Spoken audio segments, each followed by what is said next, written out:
Hi everyone and welcome back to another HW-Aquascaping video. If you hadn't told by the thumbnail of this video, today is going to be a little bit of a fun scape to make. Just something a little bit different basically, because I don't think I've seen anything like this out there at the moment, so hopefully it'll give you guys some inspiration. So what we're going to be scaping today is actually the Dooa Neo Glass Air, and this is the 30cm by 18 by 12. Which is, I believe, the dimensions. I know it's 30 centimeters long, which I purchased from Scape Nature. So shout out to them. Brilliant shop. I'd definitely give it a check out if you can. They do online, or I think at the moment it is appointment only in-shop sales. But I ordered this online. It came within a couple of days, all perfectly packaged, no damage. So can't fault them, and it is a beautiful tank. The Dooa it's actually made of opti-white glass as well, so it should be a really nice scape when I'm done. So for Hardscape, I'm going to keep it really simple. It's just going to be this piece of wood. I think with the tank being as small as it is, one sort of like focal point hardscape will sort of just add nicely to the scape.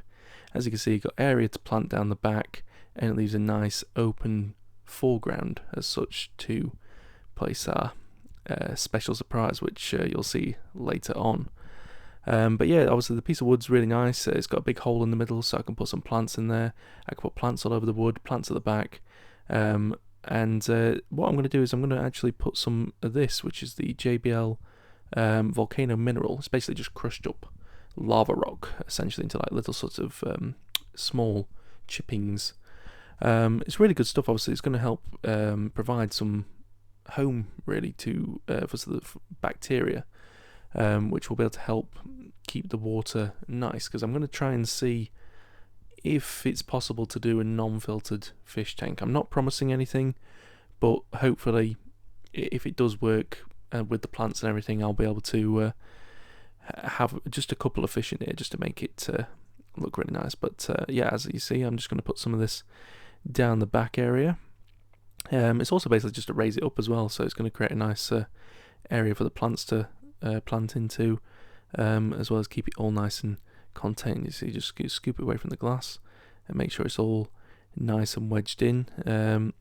I don't think I use that much actually in this scape. It's generally just sort of a small portion in the back, and I mean, to be honest, the bags aren't even that expensive to buy anyway. I think they range from about sort of 9 quid to 11 quid, depending on where you're getting them from. So it's not too bad at all, and you do get quite a lot inside the bag.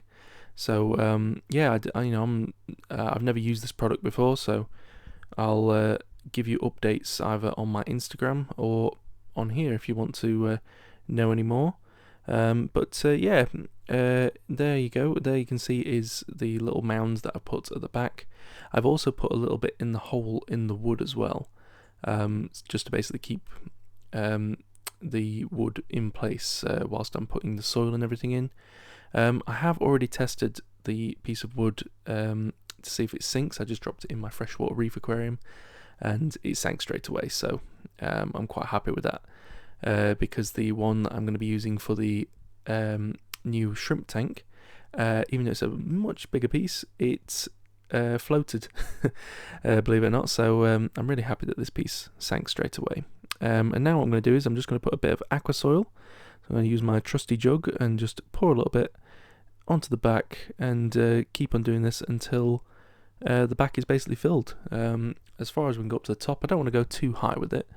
But my aim is to sort of have some of the plants growing immersed, so they'll be growing out of the water as well as in the water. And then I'm going to have a lot of submerged plants sort of just dotted around the piece of wood. Yeah, so this aqua soil is the JBL shrimp soil as usual. So we don't want too many nutrients leaching into the water, because all it'll do is cause algae, especially in a non-filtered aquarium. From the research I've been doing, you don't really want to use a lot of high nutrient substrates, because basically you want your plants to essentially filter the water, and if there's too many nutrients until they can get growing, they're not going to do too well. So if you get algae in there, it's basically just going to be keep on restarting the process, because we can't really do big water changes on this tank either. Otherwise that will upset the balance with there being no filter as well. So it's definitely going to be a bit of a nice experiment for me. But yeah, I'll get some sand now in, which this is what I'm using is aqua substrate from Maynard Aquatics. It's generally my local shop that I tend to go to, as you probably already known. This is a new sand they've actually got, which they call Riverbed sand. So considering the name of this tank, I thought it'd be quite a fitting substrate to use. And it's actually quite nice. It's a really coarse sand from what I'm used to using. It's generally a lot lighter in colour as well. It's really natural sand, but the coarseness of it makes it a really nice texture to like sort of observe in the tank, and I think it'd be quite fitting to actually use. So yeah, I'm actually quite intrigued to see after a while what happens with the sand generally, because from what I've used in the past, light coloured sand generally is a haven for algae. So obviously with there being no fish possibly going in this, I'd be interested to see how this fares in terms of algae, because in my freshwater reef aquarium, as you know, I've got white sand, which is generally staying quite white, and that's because obviously I've got cories, I've got whiptail catfish, I've got coolie loaches, snails, shrimps, so they're all ploughing through and turning over the sand, which is making that obviously staying algae free as such. So I'll be interested to see what this sand actually looks like. But as you can see, just pouring this sand around, making sure it's sort of wedging the wood in place. I'm putting it sort of banked up at the back and towards the wood, as well as a nice really thin layer in the front, because obviously we're not going to need much substrate in the front because there's going to be no plants in the sand. So just spreading it out a bit, just so we can see, and then yeah, banking it up at the back. And there we go. So that is basically the foreground. As you can see, looks really nice. Looks like a nice riverbed with sort of like a fallen tree or something, that's fallen over in a storm or something like that. I don't really know. It's create the story for the scape really. But there's our riverbank where the plants are going to be planted. But all we needed now is just a bit of detailing. So the detailing I'm going to be using is the same which I used in the bonsai scape. That is going to be the Denale Rio Zingu gravel. I prefer to use this rather than actual like substrate. It's just using it as detailing detailing rocks. So as you can see, just pouring it along the woods just to make it look like this is a riverbank. So the bigger rocks would collect in the dead spot areas as the river's flowing, and you'll generally have it'll branch out into the sand and transition really nicely. So that's like sort of the riverbank as such, and then you've got the open sand where essentially the water would be flowing if this did have flow in the tank. But yeah, not using that much, just making sure that up against the wood rather than the glass, try and get it as minimal as possible at the front. Just in case I do have to do any maintenance, it just makes it a lot easier if the rocks aren't touching the glass. But yeah, I'll use the scraper once I've got the majority in, and I can wedge them in with my fingers. But yeah, if anything's touching the front, just grab your sand scraper and just push it back. But yeah, I really like this gravel. It's not something I've ever used before I started sort of doing YouTube really. I just saw a lot of other aquascapers on Instagram and on YouTube using it, and I thought, what, I'll give it a try, because it does look really good when using it as detail. And as you can see, that really is the hardscape done. It's quite a simple scape.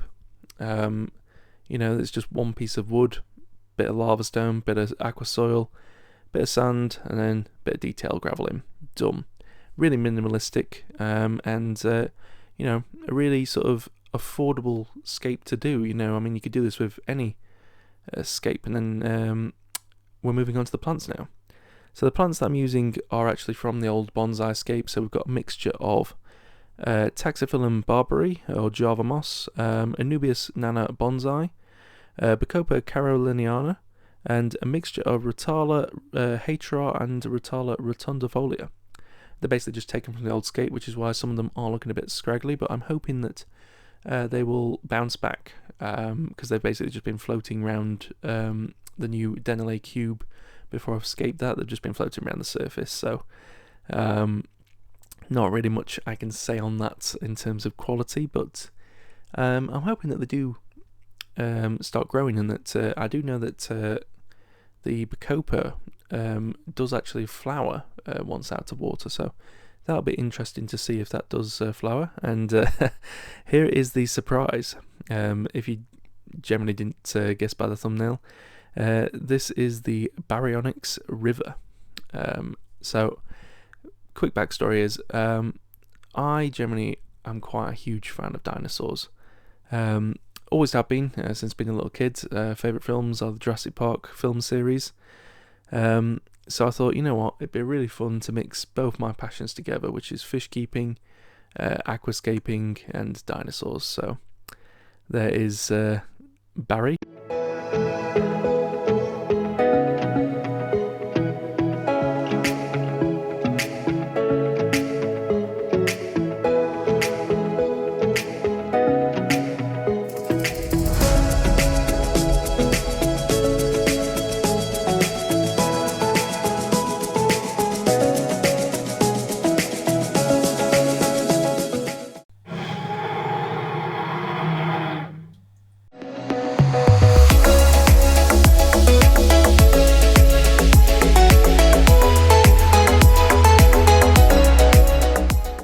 And there we go, guys. This is the Dooa Neo Glass Air complete.